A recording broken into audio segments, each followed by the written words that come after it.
Okay, I think we have a quorum. Yes, Councillor Lewis is here. Yeah, there we go. Okay, now we have a quorum, and I'll call the meeting to order. And I'll ask our clerk, Honor Ayers, to call roll for attendance. Thank you. Councillor Rosenthal. Present. Councillor Nolan. Present. Councillor Lewis. Present. Okay. I believe Councillor Gonzalez will be joining us shortly. Councillors Simpson and President Peterson are both excused today, and Deputy Council President Wong. Present. Okay, before we begin our agenda item, can we please play the safety video for our in-person attendees?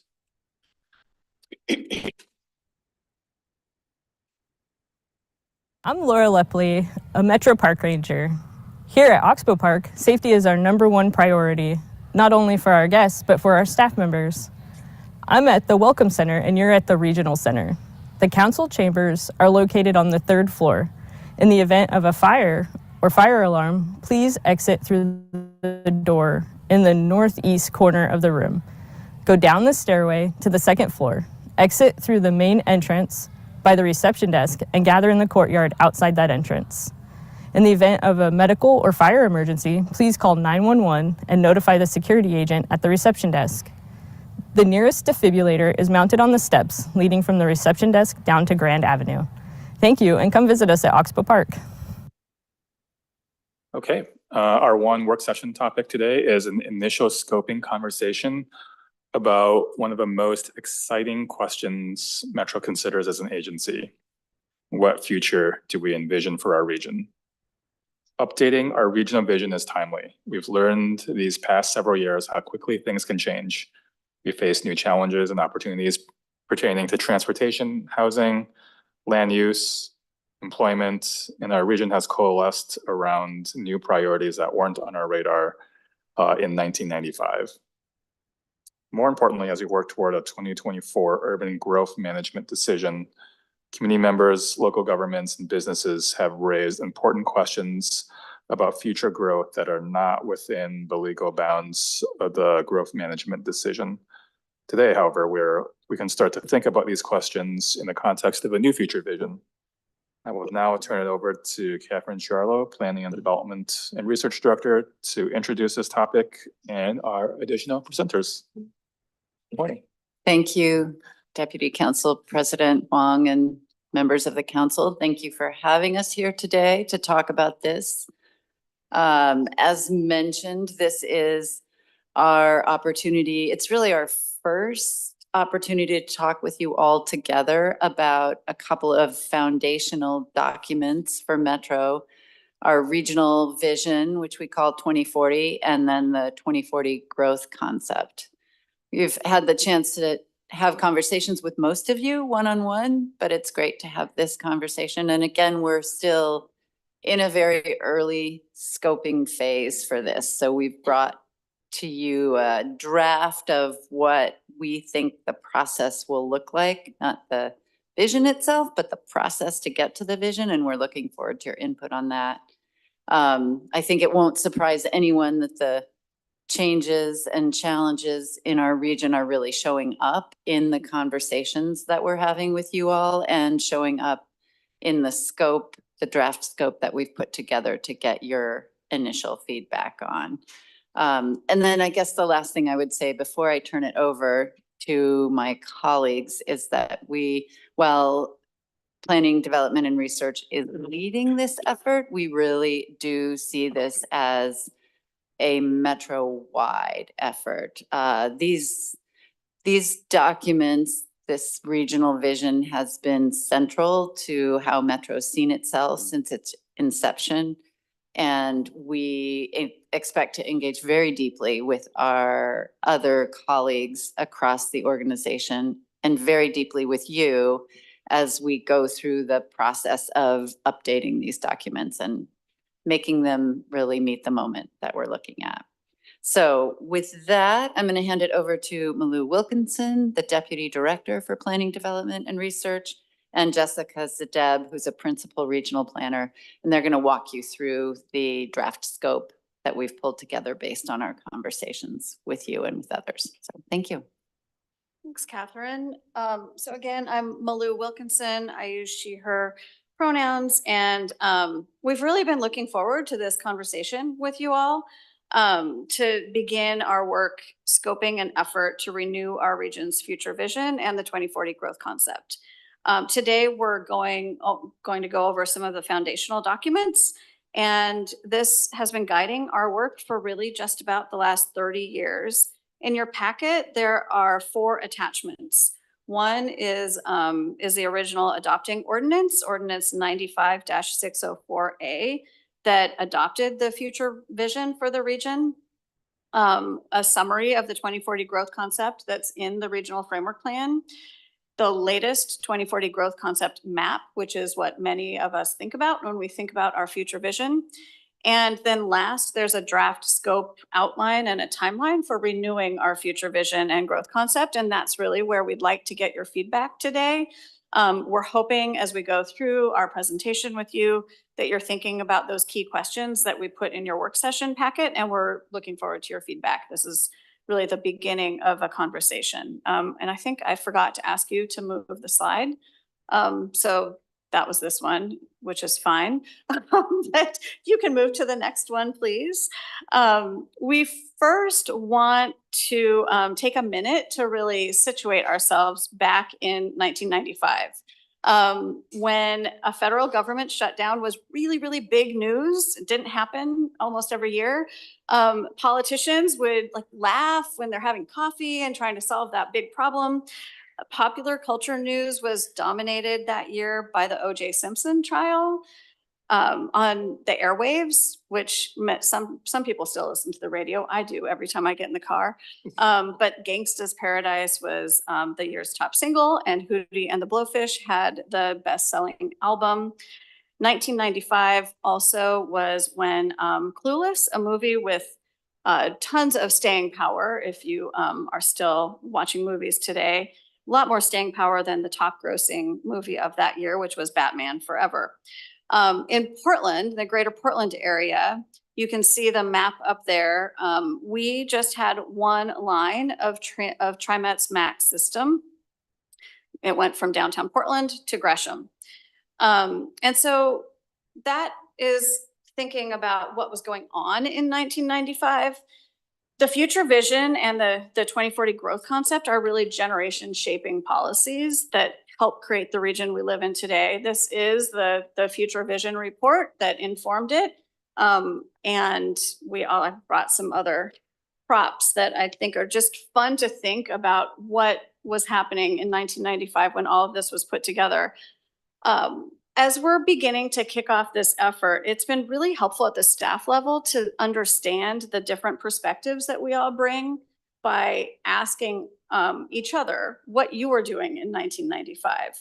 And so when we had an initial staff meeting with people from our department, Planning, Development, and Research, also Parks and Nature and the Housing Department, we asked everyone to talk about what they were doing in 1995. And some of the people in that room hadn't been born yet. Some of them were learning how to walk. Some of them were in high school. Some were doing completely different careers than they are doing right now. And so what I'm hoping that we can do is ask you all to share what you were doing in 1995, just to ground us in thinking about how we're approaching this work. And I'll start. In 1995, I was coming back from 2 years as a Peace Corps volunteer in Mauritania in West Africa, doing community agricultural and economic development. I didn't know that urban planning was a field that existed. I learned about it from a book kind of like this. It had a red cover that was given to all returned Peace Corps volunteers. It had some programs that had urban planning in them that seemed a lot like the working with people that I had been doing in West Africa. So that's where I was in 1995. And I'd love to have you all counselors share what you were doing. So Counselor Wong, if I could ask you to ask your colleagues and yourself what you were doing in 1995. Oh, us too. Okay. Okay. I'm game. Okay, Great. should we start with our COO? Oh, sure. Okay, let's see, 1995.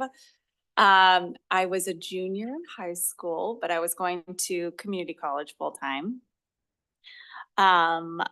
I was fully in the grunge phase. So ripped up jeans, hiking boots, and t-shirts was like my uniform.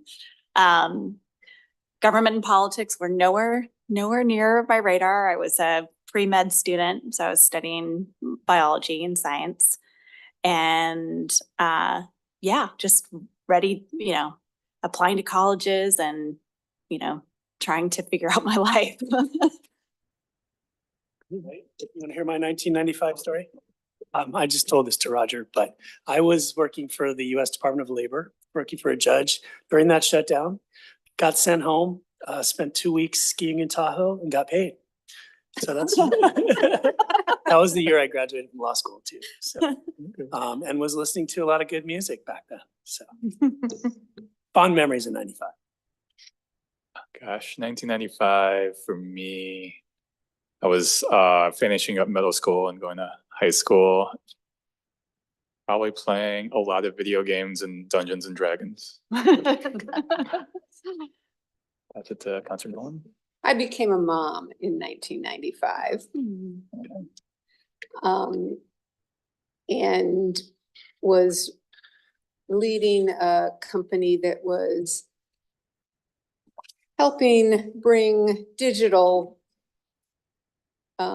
accuracy to the cockpit of airplanes. Wow. And celebrating my 10th anniversary. Yeah, 1995, it's some of those years run together. I think I was an environmental consultant in Oregon. I think in 1995, I was living in Eugene and working out our office in Eugene, but I still had a place up here, same place that I live in now. So. Oh, sorry, Councilor Lewis. Sure. In 1995, I was 4th, 5th grade, living in Dallas, Texas. While Councilor Nolan was using technology to help airplanes fly, I was learning to type using Mavis Beacon Teaches Typing. And that was the era in which I thought Limited 2 was the epitome of high fashion.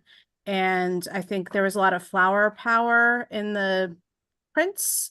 And I have very vivid memory of the worst clear plastic belt that I think was supposed to harken back to the 70s. And it was horrid, but I wore it every day. I wasn't in a school uniform. I think in 1995, maybe it was 96 then, my sister watched Clueless every day during summer break. I also super appreciate this reference. So every morning Clueless would be on TV for the whole summer. That's awesome. Catherine, do you want to share? Sure. When I also was finishing law school in 1995 and wondering what on earth I was going to do with that legal degree. So can really relate to that. Here we are. Yeah. And I was also in middle school, 7th and 8th grade that year, and have a very vivid memory of being in Mr. Duncan's social studies class. He did not let us bring a TV into the room to watch the OJ verdict, but I remember hearing the cheers from the other rooms in my middle school when that verdict was read. It's very vivid. And also, Councilor Lewis, I would say I was in that questionable fashion choices camp right with you. All right. Well, thank you for indulging us in sharing kind of where you were in 1995. I think it really helps emphasize the different perspectives that you all bring. We all bring to this effort, and also how long it's been since our region adopted this future vision. It's like the world has really changed since then. Next slide, please. So, both the future vision document and a 2040 growth concept were adopted in 1995. This was followed by the development of a regional framework plan and the urban growth management functional plan that implemented that vision and growth concept that took about 3 to 5 years to complete all of the components. The planning field then and how we would come together to vision wasn't that different than it is now, but the technology was really completely different.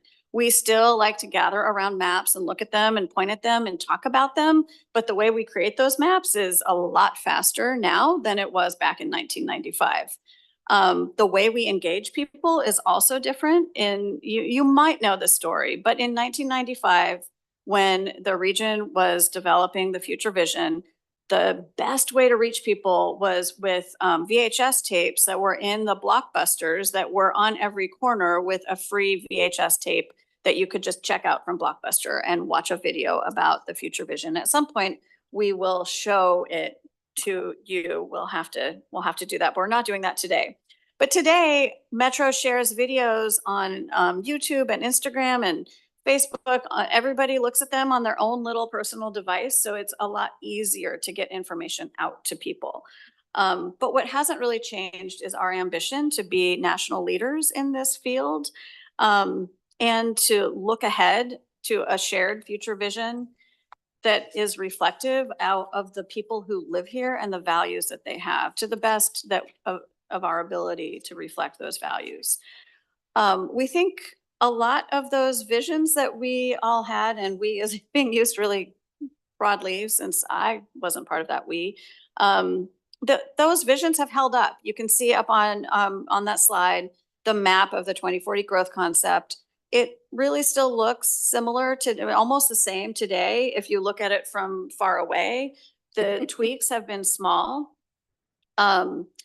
Housing has mostly happened within our original urban growth boundaries since our region has been focused on that philosophy of growing up and not out. They're actually, one of the things that I found is this recommended alternative decision kit for the 2040 growth concept, where it really looked into the grow up or focus growth in neighboring communities, or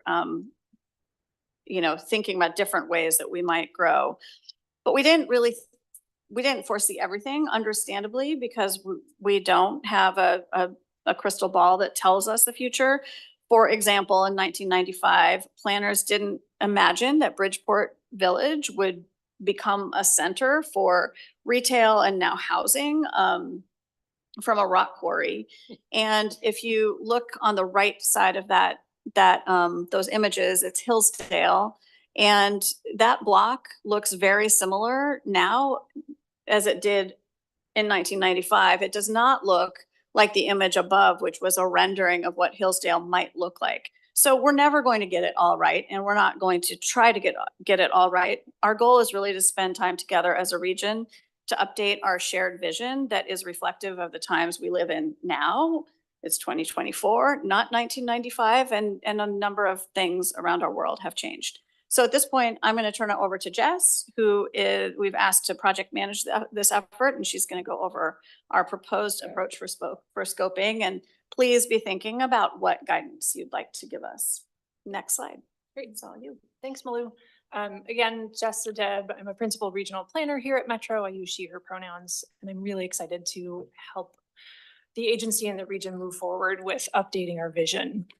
So that 1995 document has a lot of similar values to what we think is important today, but the language and some of the strategies are kind of out of step with our current priorities. The current vision, the adopted vision, starts from that kind of classic sustainability principle of not compromising the needs of the future in our life and world today. But crafters didn't really anticipate or think very deeply and make statements about climate change, which was, on the radar in 1995, but not as present and as important and impactful as it is today.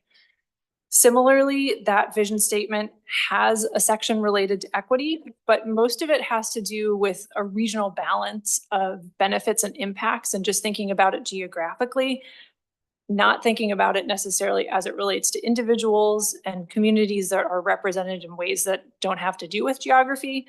And it has nothing to say about avoiding or minimizing negative impacts, and mitigating those burdens that might come with investments that we make throughout the region. It's also really an opportunity for us to better reflect Metro's role and scope of what we do today as an agency. In 1995, Parks and Nature was part of the planning department, and we definitely didn't have a housing department in 1995. So this is also really an opportunity to think about critically what we want to see Metro do as an actor in the region. Next slide, please.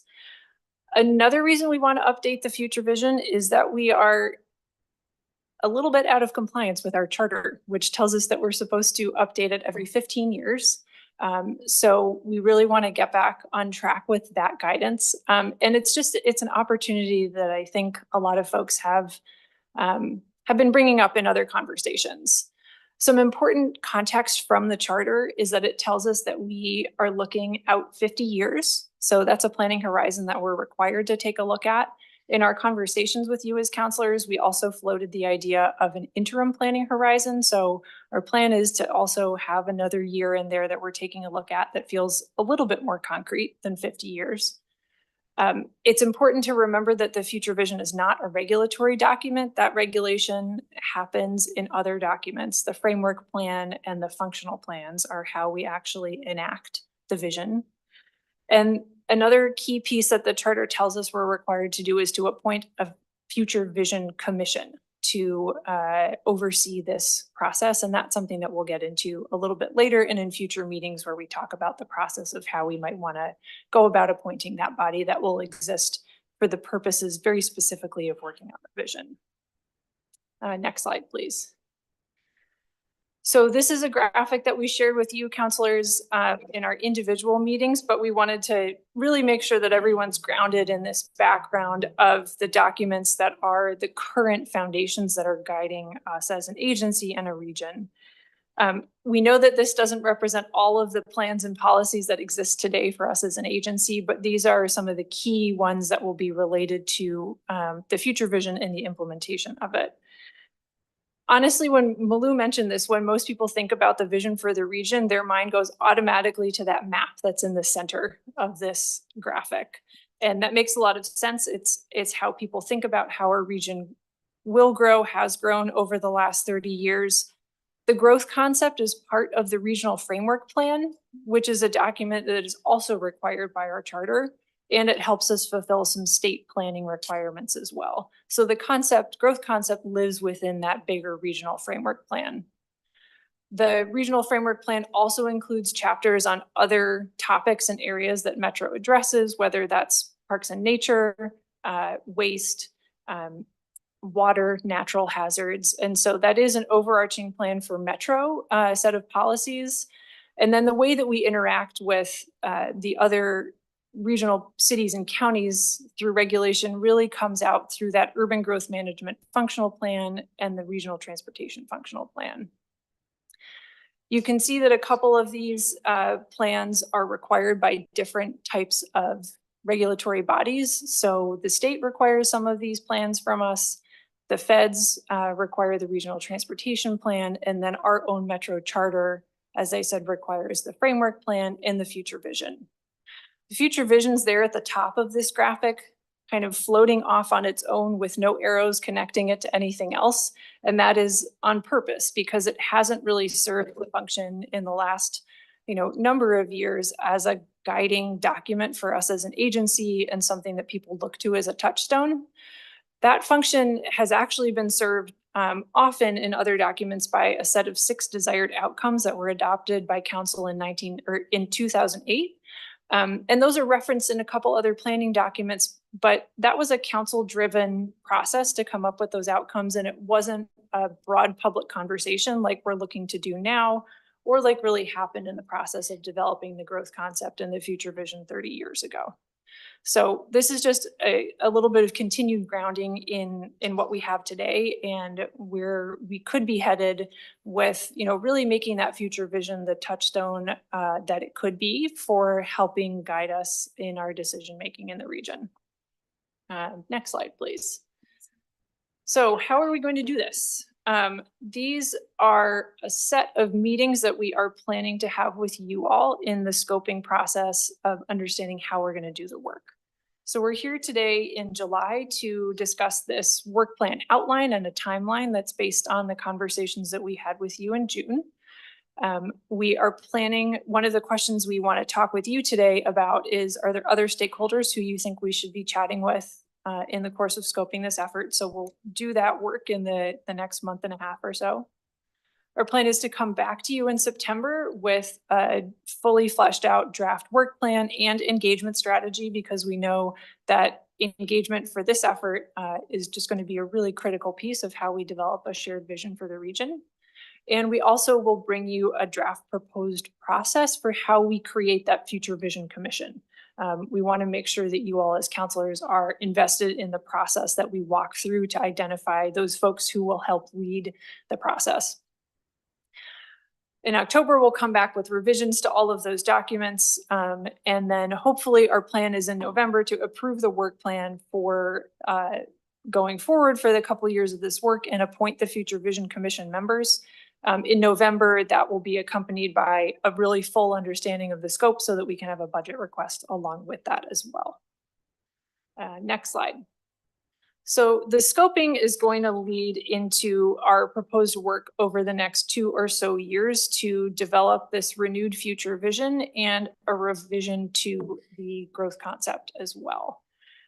Right now, we're here in 2024, and I'll walk through the tasks and the public engagement in a minute, but I wanted to take a moment to call your attention to the bottom of this slide. You know, our intention is that we are having regular conversations with you all as council to help guide this process. MPAC is really going to be a key body for this process. The charter also identifies them as the body who will recommend and advise you all about the regional framework plan. And so they have a very concrete and charter defined role in the growth concept work that we'll be doing. And that'll be a consistent conversation throughout the process as well. Obviously, we'll also have individual conversations with jurisdictions around the region or small groups of them as is appropriate. And then the work of the commission is envisioned to really be time limited within this process to where we are working on the future vision itself. They are going to have a role through that, but they will not be involved in the process of updating the growth concept necessarily or implementation work going forward. Thank you for moving the dialogue box. We are fully intending as well to take advantage of other existing metro committees, JPACT, CORE, CODI, and a housing group, as well as key folks to inform this process. So stepping back up to the scope, right now we're in this scoping phase of the tasks, talking to you about what it is we should be doing. The key first step of our work is going to be this idea of both looking back and looking forward. So looking back is to discern how well has 2040 been serving us as a region, and how well have we been achieving the goals that were set out in that future vision. I think a lot of us believe that 2040 has served the region really well, and that there are a lot of outcomes that have been positive from that very concerted planning effort that drives a lot of the decision making.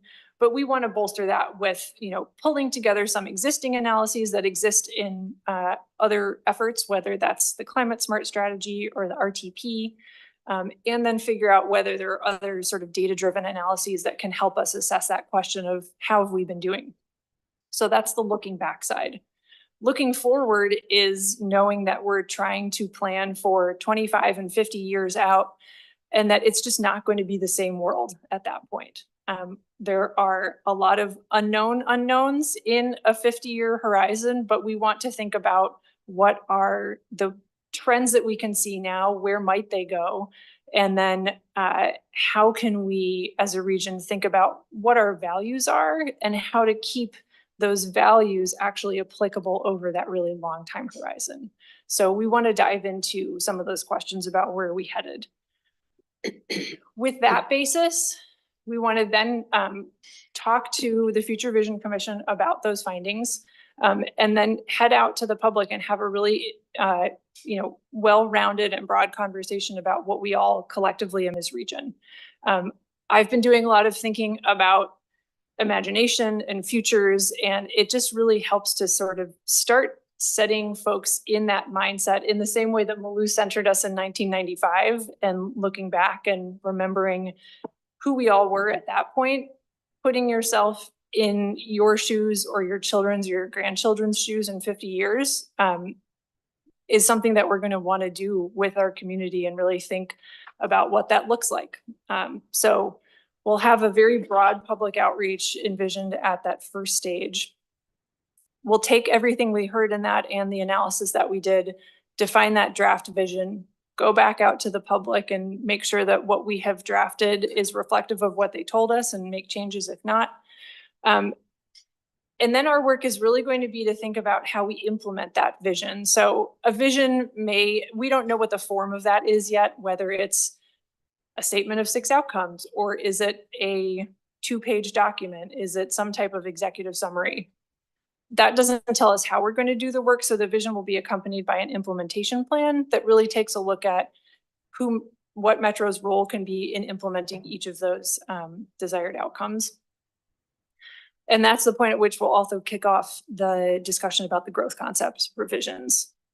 Again, planning to go out to the public to confirm those assumptions and tell them how we're planning on implementing that vision.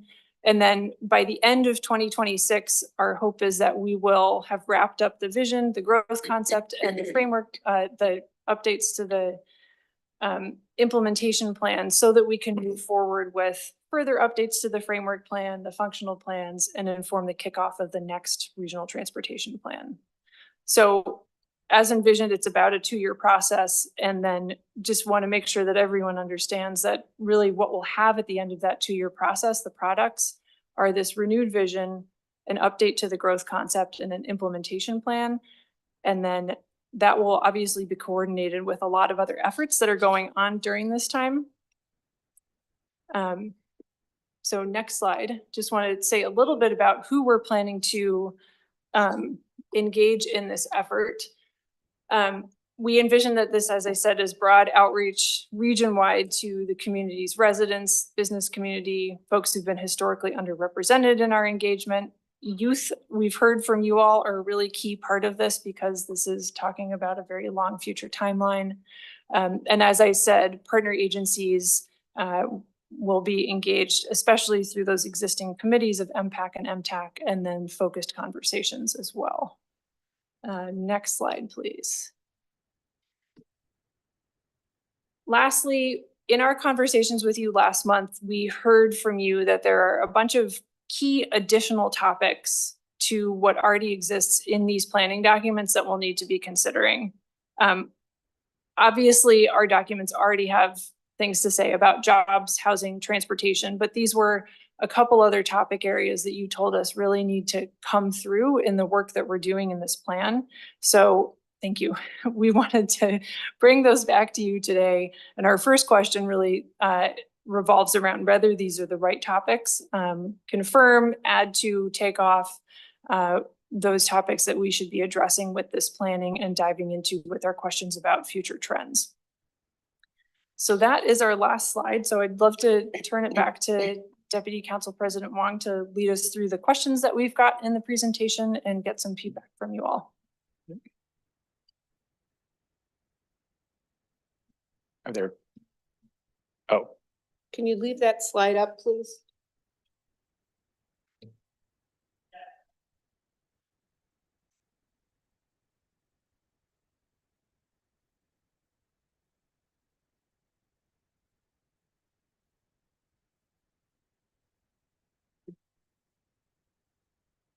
There we go. Yes. Slide 12, Yeah, a question slide. this one. Great. Thank you so much for the presentation. We'll take a second to digest the questions here.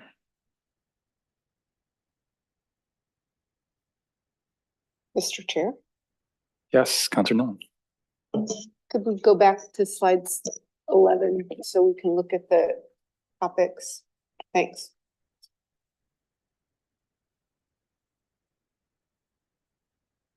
"50 years out, I imagine we are likely to have not just concerns about climate adaptation and resiliency, but I think we, as a planet, will be much more affected by competition for resources, energy, and clean water and clean air. The digitization of all aspects of our lives comes at the cost of enormous energy demand to supply data centers and other hidden or not so hidden aspects of that. So I don't know exactly how whether we'd add it or subsume it under climate adaptation. But I think we need to be cognizant of it. There's a conflict brewing between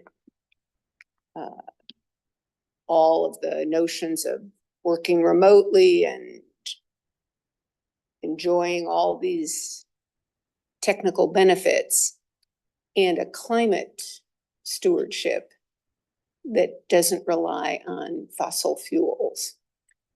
And yes, I expect there will be some advances in renewable energy, but Washington State is going through a process now because of all of its data centers where it's actually retreating on the proportion of its energy that is coming from renewable sources because the demand for energy is growing faster than the renewables can fill, let alone make headway into the existing. I trust that you can figure out how to incorporate that, but I think we have to take that into account if we're looking 50 years out. Thank you. Councilor Rosenbaum.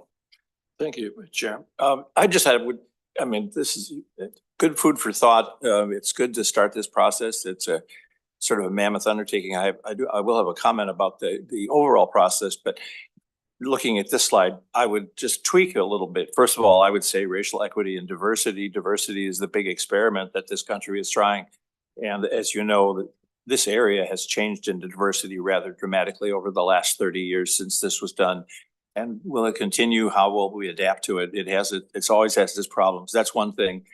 I think technology, it deserves a topic here, because we know technology, particularly artificial intelligence technology, is changing the way we think about how we do things, about jobs, about communication and so forth. And then finally, we might be considering communicating the vision. And then a general comment, visions are interesting. Visions, probably one thing that's going to be the hardest, I think, is a vision cannot be entirely encapsulated into a bureaucratic process.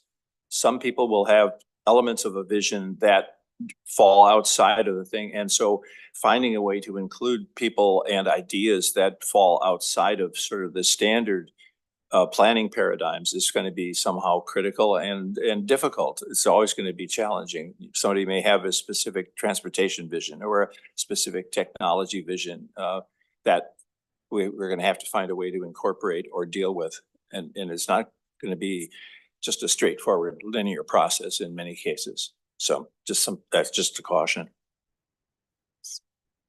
Council President Huang, could I ask maybe an example of what you're thinking about of outside the process? Well, somebody might come up with how to apply artificial intelligence to running regional government in a general sense, or all local governments. There might be some, creating an artificial intelligence, making this all virtual holograms. I don't know. Something like that, sort of like Star Trek, where you meet remotely and you do things with a lot of computer interface. I don't know. I'm just saying that some people will have that. Some people will have an idea about transportation, maglev. Somebody might say, well, let's just convert everything to maglev. I mean, that's obviously, that was a vision for Southern California that hasn't worked out, but that was a vision that one person had. You just don't know where those are going to come from. Thank you. Councilor Lewis.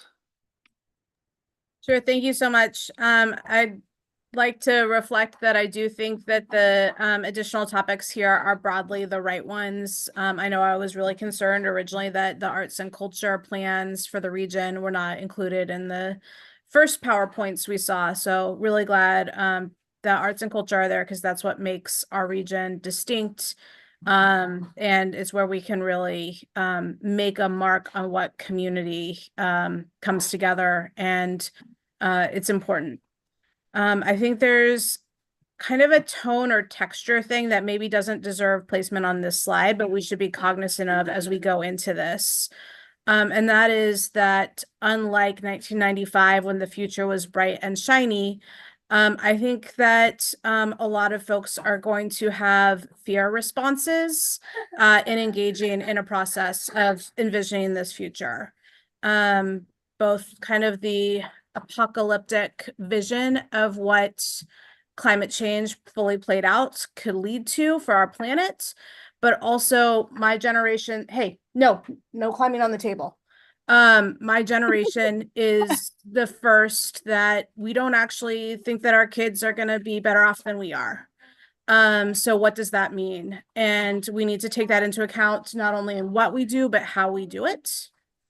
And then one last bullet point that probably deserves room on this slide, and I'm sorry I didn't bring it up earlier, is what do we do about making space in this conversation for either the broader land back conversation, or where tribes and public space come into our future vision, and how we appropriately not only engage, but actually look at repairing past mistakes that planning has done to Indigenous people through this process. Counselor Lewis, I know I really appreciate that reminder to us that this is a terrific potential way to engage with our tribal partners. Thank you.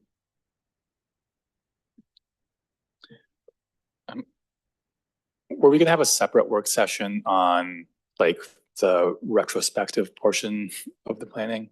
Okay. Yes, so if you want, if you go back on the slides, thank you, Sam. One more, I think. So in September, we'll come with that more fleshed out work plan. What you see today is really an outline of the bigger sort of phases of work that we're envisioning.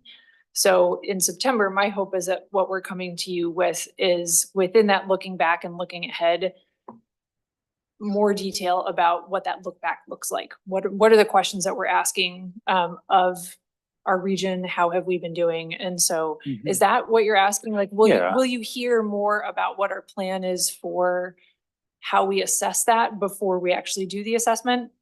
Yeah, I think I'm curious just about like what projections kind of we got right in 1995. And, I wasn't here, but I don't know about, like, for example, Intel was like such a large component of our kind of local economy. Sure. And, did we plan, to become the Silicon Forest in some ways, or did that just kind of happen? And since it kind of did happen, was that kind of projected in the plan? Or so just kind of like, what did we expect to see in 1995? And then knowing where we are now, like sort of what components did we get right to like send us on that pathway? Or did just things happen despite our long-term planning? Yeah, I think that's a great question. Those are some of the questions we're hoping to answer with that analysis. I think we're all curious to look at those answers.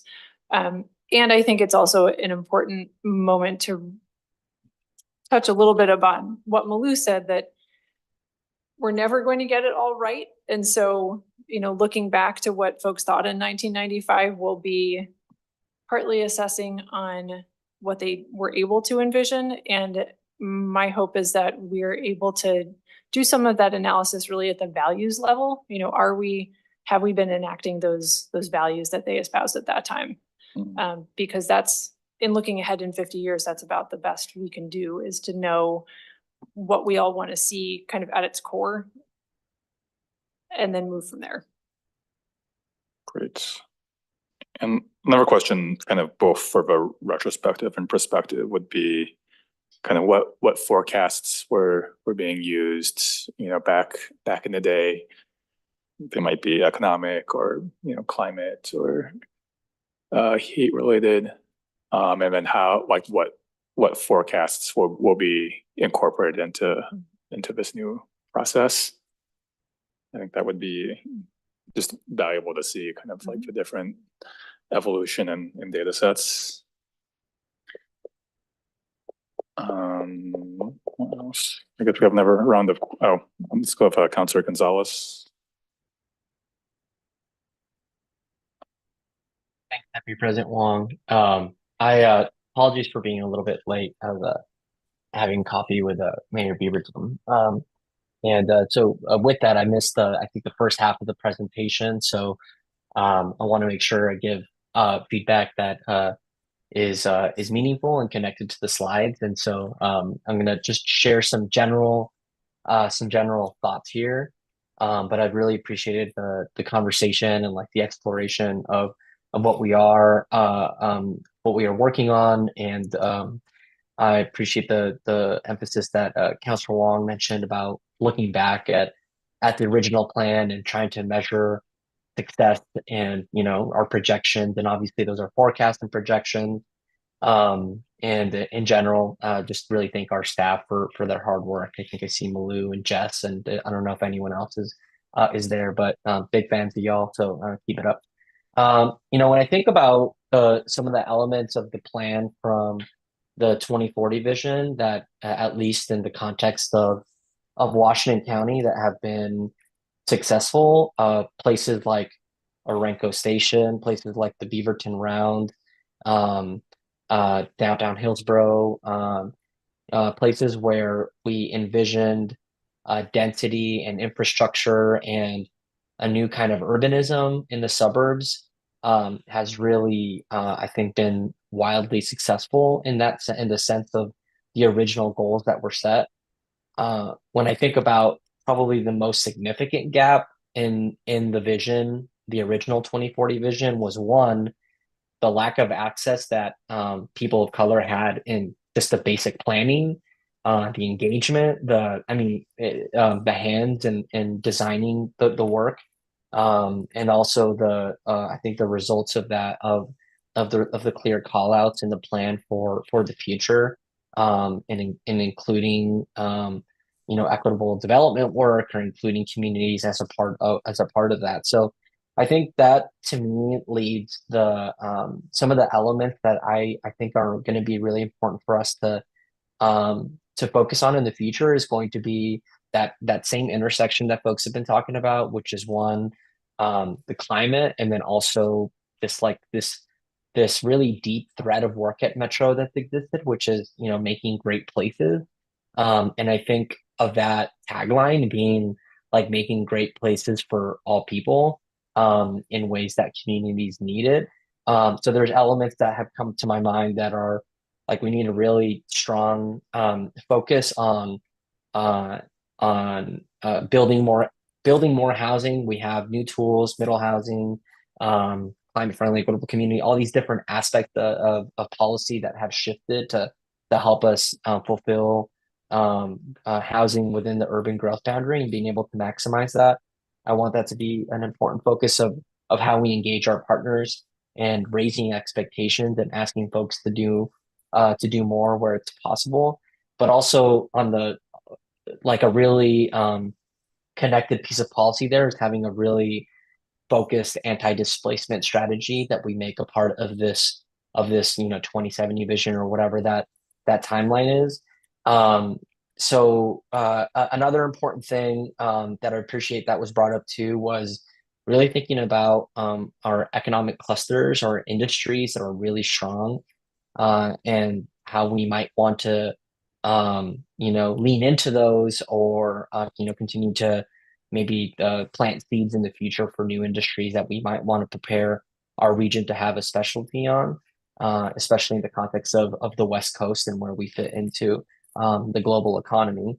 And lastly, on climate, I'm really thinking about from the original plan, how many parks bonds acquisitions we've been able to do, the levies, the way we've been really able to operationalize parks investments, how this recent parks bond has helped us do work in a greater urban context as well within the urban growth boundary. So I think it'll be really great to see how that work is done. The kind of the element that I'm thinking about is in regards to climate resilience is really heat mitigation. And I know that Marisa and her team have been doing some stuff around cooling corridors, but really thinking about like heat mitigation, heat islands inside the urban area, thinking about how we do more tree canopy, how we create cooler zones by protecting our water and improving natural areas around folks, so that there's the less reliance per se on like HVAC for staying cool, and we're able to keep our region green and lush for all neighborhoods. Again, so some of the things that have come into mind. I think that the kind of the scoping feels right so far. Excited to get our commission on board, and I hope that the feedback is helpful, and really excited to support however I can with my district engagement in Washington County. Thank you. To Councilor Nolan. Thanks, Mr. Chair. Couple of thoughts. Connected, but not necessarily the same, certainly not the same. One is, at what point do we have a conversation around this table and around the region about what growth we pursue? We've learned from the urban growth management process that it's likely that population growth is slowing. We know that there are parts of the country where it's declining. There are countries in the world where it is declining. And do we want to make a plan that is about growing the population blind to growing other things like racial equity, like climate resilience, like prosperity for all? I doubt anyone in 1995 even raised that question, but I'd like for it to be intentional in this process, that we can be planning for growth that is focused on more equitable distribution of the resources and economy in this region, and not necessarily contingent on, if the forecasts are right about population, our capacity to recruit, steal population from other communities because natural growth isn't going to do it. And what does it cost us to steal population from other regions in the globe? I, for one, would not be excited about pursuing growth in the same way that North Dakota did by building its fracking economy. It's a resource extraction based economy. And I think we ought to ask, is this region past the time when its economy relies on resource extraction, timber, for example. My second point here is, as we look at engagement of the community, I really want us to find a way to reach communities that not just have been knocking on the door and not let in to the decision-making, but communities who may not even be knocking on the door, who don't see an opportunity to come to a town hall on future vision for this region and don't see that as relevant to themselves, or don't see participation as valuable for them, and approach them and invite them on their terms, not on terms that fit into a nice little timeline of ours, or a nice little, let's check all these boxes. In 1995, lots of communities didn't think it was relevant to them because we presented it in ways that weren't relevant to them. Let's not do that again. Counselor Nolan, I really appreciate that. And we don't know the answer. I don't have an answer, but I did want to let you know that one of the things that we're exploring is working with Dana Lucero and the Community Placemaking Grant Program, and the way that that program has been able to reach people who Metro hasn't been able to reach in the past through the arts.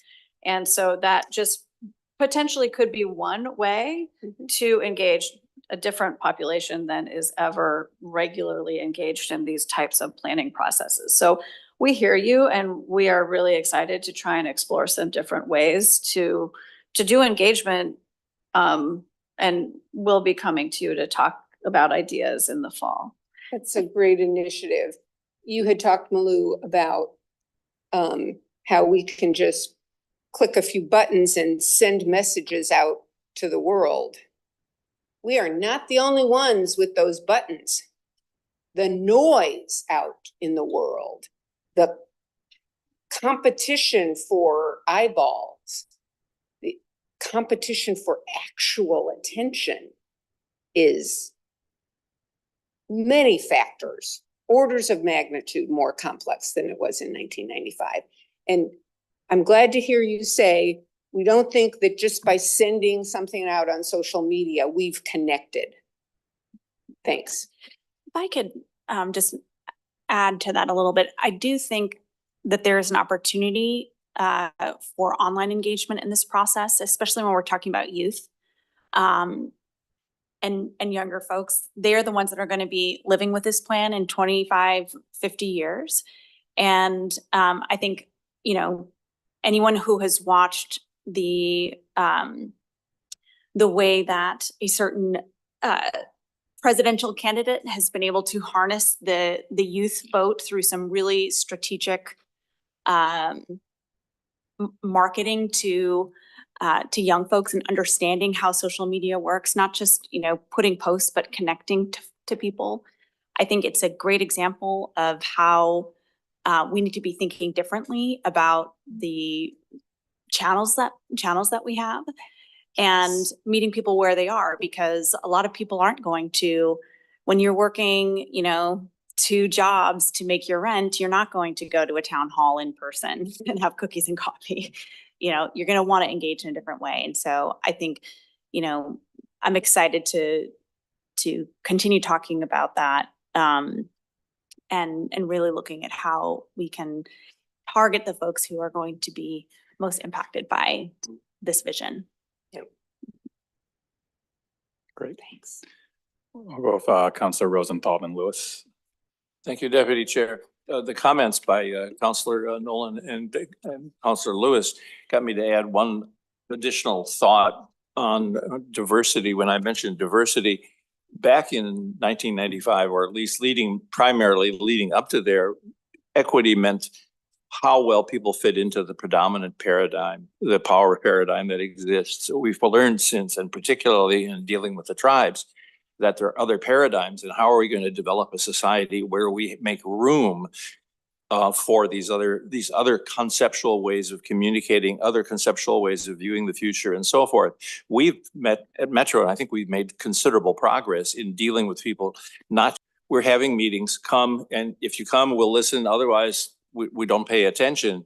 We've made some efforts in trying to get out to communities and trying to say, how can you relate to us? How can you give us your opinions? We've made some efforts and we're going to continue, but that's going to be, I think, a part of our visioning process, how we're going to enhance that and in some sense institutionalize it. So I think that's an important element, making room for different paradigms within the overall power structure, and then keeping what is critical, whether it's the strains of democracy, the strains of communication, and hospitality, and so forth. So that's one thing. The other thing that I think we're back in 1995, the predominant goal, one of the predominant themes, was protection of farmland and protection of agricultural resources. In this area, we have changed, and it's been a subtle shift into developing high technology and developing jobs around high technology. And you don't hear as much about protecting farmlands unless you go out to Helvetia or you go out to some of the areas in Washington County.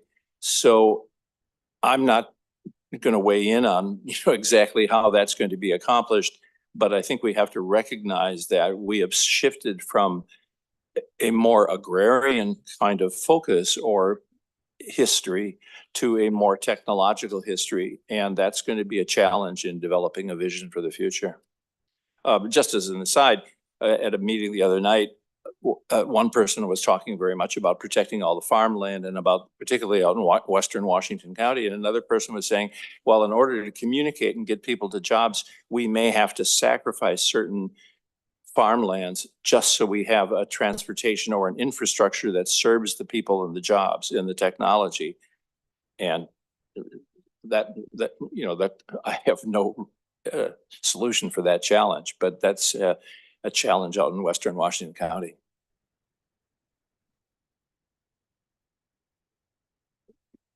Councilor Lewis? Sure, thank you. I don't want to spend too much time talking about the what, because we're still at the conversation about the how. Whoa, and we've got a lot going on over here. But I am deeply concerned that we haven't really named one of the major tension points that's going to come up. And that's the tension between local control and local responsibility. For so long, every jurisdiction in our region has joined with us at the legislature in asking for local control. But then all planning stops at the edge of that jurisdiction, as makes sense. But what is the responsibility of playing the part of a regional participant? And we're going to need to discuss that for everything from housing to transportation to arts to what we do with our natural resources. So as I see a world in which the food paradigm is shifting globally, what does that mean regionally and what does that mean locally?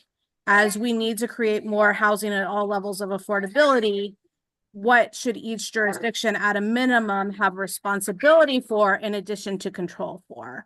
So I think we are going to have a really nuanced conversation that most individuals are not used to talking about because local control is just such a hashtag for people who are local government nerds, but we're going to need to communicate that out and have people really think through what levels of access they want as individual citizens, as neighborhood associations, in order to stop and slow progress that broadly we might otherwise agree on. And I don't think there's a right answer, but we're going to have to do some deep education through our engagement process.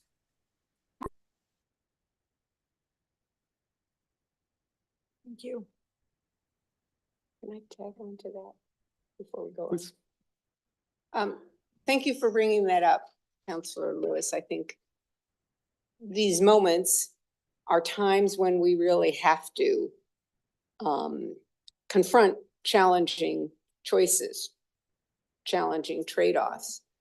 And along those lines, we've talked a lot about affordability of housing and housing generally. And I think we need to confront, we're asking the voters periodically to invest funds in allowing Metro to secure habitat land and park and nature land. At what point does that become a conflict with plowing under, paving over farmland and natural areas and habitat to support housing? I don't know the answer to that. I suspect we have some divergence on the council about how we'd initially answer that, but I think we need to dig into this. Are we looking to move away from historic 50-year now commitments to preserving working farms and habitat and natural land in order to? What is the climate going to be like in what is the climate going to be like in 25 years? What are the farmable lands going to be in our region, in our state, in the Pacific Northwest?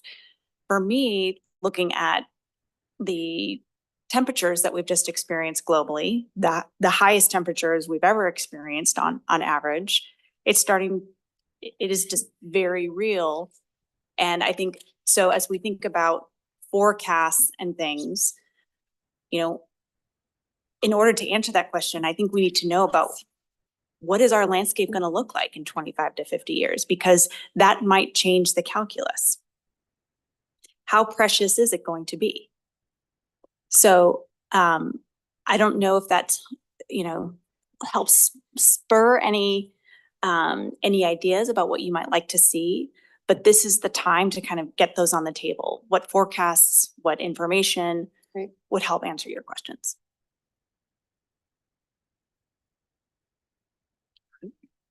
Councilor Gonzalez. Yeah, thanks, Deputy President Wong. Marisa and Councilor Nolan, thanks for this line of dialogue. I want to try and contribute here. I'm thinking through that really important question right now, and I know we've been able to chat about it over the last few months as well. And I think as we do that forecasting, I think it's important, and it also makes me think about, if we're making these assumptions about, what might be happening here in our region, then, it begs the question for me, then what else is happening across the country, across the world? And, our region being, temperate and, decent rainfall, et cetera, is there an assumption that could potentially attract thousands of climate refugees or some kind of migration towards a place with more resources and things like that, natural resources? So I think there's a natural tension there around that. And for me, I want this process to not, I would prefer it not to be so much about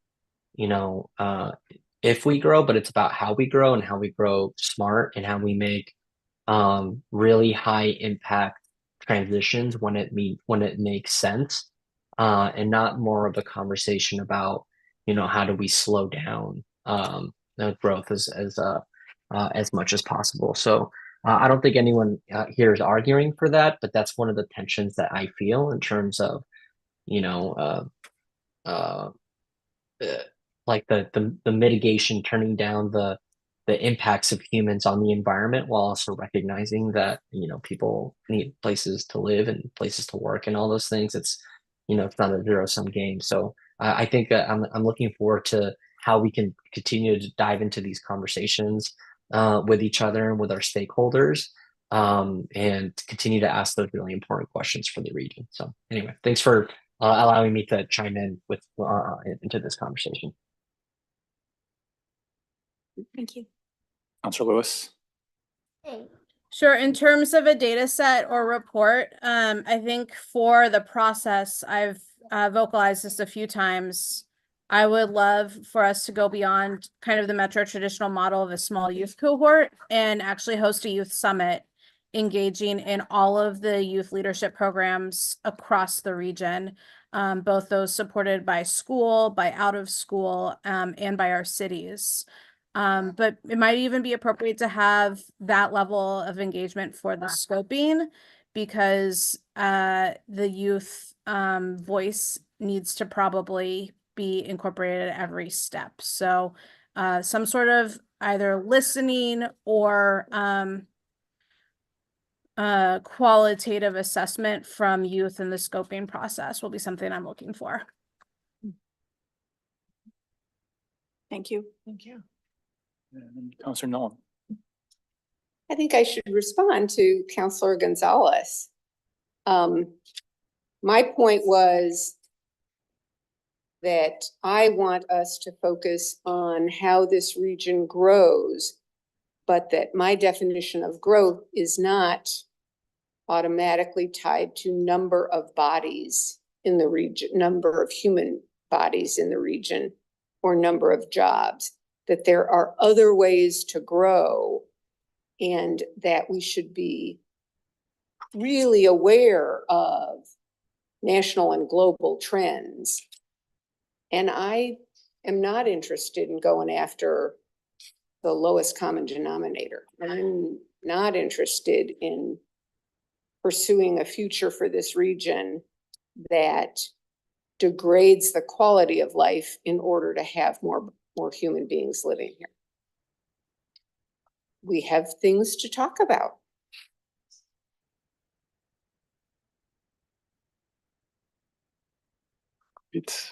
I actually do have one additional follow-up, kind of both in, well, I guess in the conversation of how we pay for things. You know, we've had a lot of conversations about taxes recently. And I'm wondering, just having a better sense of like the tax environment in the 90s and whether governments, you know, felt as resource constrained. There were so many, you know, less individual taxes probably in the 90s. And I know a lot of decisions anecdotally are being made now between, you know, do we locate in Washington, Clackamas County or Clark County? So I think that there's something there about, you know, how we're going to pay for this vision, but also how do the individual, you know, scenarios involving taxation kind of play out. And it'd be real interesting to see, you know, if you know, as Counselor Nolan was saying, we want to incentivize some industries, like what kind of, you know, incentives or things might be offered to support that. So yeah, just like having a much kind of deeper dive into our tax climate and maybe some scenario planning of like, if this is the road that we want to go, our taxation system will have to change in, you know, these kinds of ways, you know, just knowing that we don't have all the legs of a stool for, you know, financing public investments.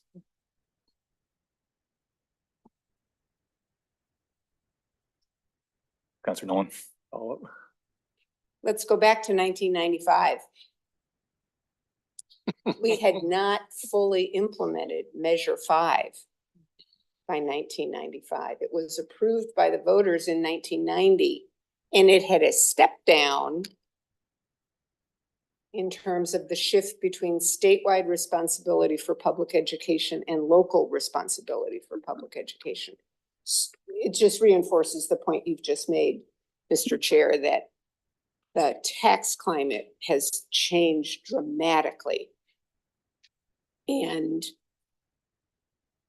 capture of taxes with the mobility of individuals and in some cases even businesses and corporate taxpayers will be complicated.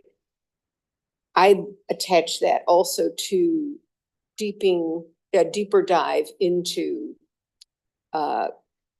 credibility of community initiatives or government-sponsored initiatives. Your photo of Bill Clinton and Newt Gingrich was telling that people could sit down together. Political opponents could sit down together and hammer out solutions. When are we getting back to that point? And how will that affect our ability to not just pay for all the infrastructure and support for low income or other more needy citizens, but how does Metro lead in a world where the confidence in government's ability to deliver good outcomes has frayed? Deputy Council President Huang, I would love to just say thank you for all of the conversation, but that particular piece of it is very impactful, and it's illustrative, I think, of what the task ahead of us, the larger us, is, which is to work across departments at Metro, in some cases, to influence things that are not directly in our control. The state taxation system is not directly in our control, but it doesn't mean that we don't have the wherewithal and the sort of cross-cutting ability to either make a regional move that supplements a lack, or to really try to work with our jurisdictional partners to make changes. And so that's not something that the Planning, Development, and Research Department is going to do on our own. It's something that would happen very much in partnership with council, with government relations, and with others. And I think we've heard those things throughout this conversation around parks and nature and around housing for sure. So thank you for that example. It's exciting to me to think about how we can leverage what Metro can be as a convener in this context. Councilor Gonzalez. Yeah, thanks. As we've been having this conversation, another item that I think will be important to include in our engagement strategy is higher education and research institutions in particular. I feel like it's that will be an area that I know a lot of research institutions in our area are really pursuing a lot of the bipartisan infrastructure law opportunities to land some pretty national research dollars of significance. And research institutions are connected pretty deeply into upstream investment in research and development and how economies can mature and become more advanced. And I think it's all part of this broader conversation also about how does our economy grow more sustainably, and also hopefully create clean tech or green tech in a way that we can export to the rest of the world. And I think when we do things with our values here in the Portland metro area, we tend to do really well, and people like what we do here. And I think being able to bring thought leaders, really smart people, and including our universities in this long-term vision will be pretty important, because there's a shared connection there. So I just wanted to highlight that additional engagement.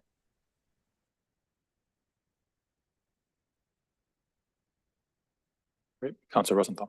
Yeah, just one final, I think one of the subjects that's going to have to be part of the vision is what is the role of regional government? We've made major changes in the concept of what we do as Metro, just with the housing and supportive services project. And so that's going to deserve some attention.